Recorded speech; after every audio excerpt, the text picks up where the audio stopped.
ওই টুকটুকি, সারা ঘর খুঁজা তোরে পাই না, তুই ফ্রিজে লুকাইছস কেন? সারা জীবন এসি রুমে থেকে বড় হইছি, আর ফোনের ঘরে আইসা ফ্যানটাও ঠিক মতো ঘুরে না। তুই এসি না কিনা পর্যন্ত আমি ফ্রিজের ভিতরেই থাকি। বাজারে সেরা মুরগি ডানছি, মুরগির পুংটিটা কিন্তু আমি খামু। মুরগির পুংটিটা তুই আজকেও খাইয়া ফেলাইলি। আমার পছন্দের জিনিস তুই ইচ্ছা কইরা খাইয়া ফেলাস। ম্যাডাম, বিল এসেছে 2 লক্ষ টাকা। সমস্যা নেই, এই নিন কার্ড। আমার এত বড় ক্ষতি করলি, তুই আমার কার্ড থেকে 2 লাখ টাকা মাইরা দিছিস। আজ এরা কথা কইবি না, টাকা ব্যাংক দিছে, সেই টাকা দিয়ে আমি শপিং করছি, তুই ব্যাংক রে ধর।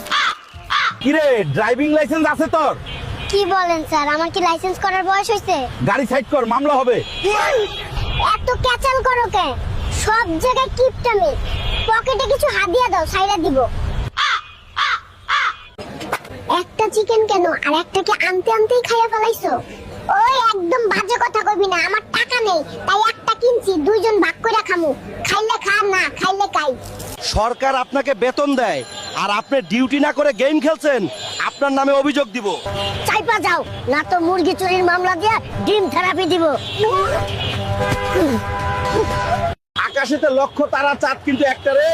চান্দু, হেলমেট ছাড়া আজ পাইছি তোরে। কি বলেন না বলেন স্যার, আমি এখানে শুধু বসে আছি মাত্র। তাহলে বল, এখানে বসে আছিস কেন? ইয়ে মানে স্যার, টুনটুনিকে নিয়ে ঘুরতে বেরিয়ে আপনার কাছে ফাইসা গেছি, তাই এখন আপনাকে জরিমানা দিব।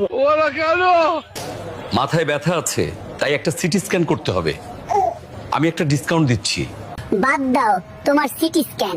টুনটুনি একদিন অনলাইনে আসেনি, তাই আমার মাথা ব্যথা। স্যার, আপনি নাকি নকল করে পাশ করেছেন।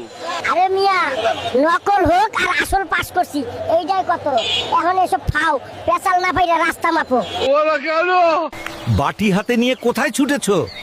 ও দাদা ভাই, পাশের বাড়ির কাকিমা পিঠা বানিয়েছে, আমি 3 বার গেছি, আরো 2 বার যাব, যদি দেয় তো দেবে। স্যার, আপনার গেম খেলা এবং পেট মালিশ করার রহস্য কি? ঘুড়ি বানাইতেছি, ঘুড়ি পুরুষের অহংকার বোঝো না মিয়া। বন্ধু, পরিবেশটা সুন্দর, আশেপাশে অনেক সুন্দরী।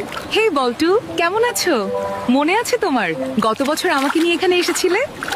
বন্ধু, আমাকে বাঁচা, আমি এই প্রেশার নিতে পারছি না। দোস্তে তো দেখি মেয়েদের ফাঁদ, চল পালাই। দুঃখের বিষয়, তিনি আমাদের মাঝে আর নেই।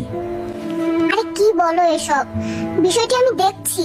নানি, তোমাকে একটা কথা বলিনি, নানু তোমার ব্যাগ থেকে টাকা নিয়ে পাশের বাড়ির বুড়িকে উপহার দিয়েছে। এই দুষ্টু বুড়ো, তোর শয়তানি এখনো যায়নি। ডাক্তার সাহেব, ওষুধে কাজ হবে তো? অবশ্যই হবে, কিছুদিনের মধ্যেই ঠিক হয়ে যাবে। ওকে, তাহলে চললাম। আরে বিল না দিয়ে কই যাও?